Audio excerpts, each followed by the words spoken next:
পাতাকপিও নয়, ফুলকপিও নয়। আজকে আমি বানাবো পেঁয়াজ পাতার স্প্রিং রোল।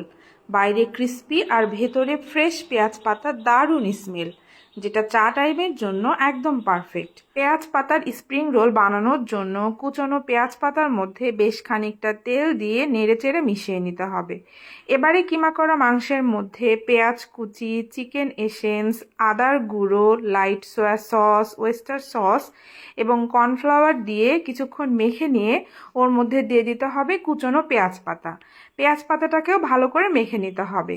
এবারে বলে রাখি, যারা আমার ভিডিওটি ইউটিউব থেকে দেখছেন তারা চ্যানেলকে সাবস্ক্রাইব এবং যারা পেজ থেকে দেখছেন তারা অবশ্যই পেজটাকে ফলো করবেন। এবারে কিছু ফ্রোজেন স্প্রিং রোল শিটগুলোকে ভাপে দিয়ে নরম করে নিতে হবে। ওর মাঝখানে আগে থেকে তৈরি করা পেঁয়াজ পাতার পুর দিয়ে 4-5টা মুড়ে রোল করে নিতে হবে।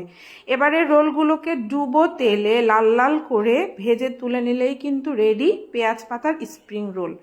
আপনি যদি স্প্রিং রোল একবার খান তাহলে বলবেন সব রোলের থেকে সেরা এই রোল। রেসিপি ভালো লাগলে অবশ্যই লাইক, কমেন্ট, শেয়ার করবেন।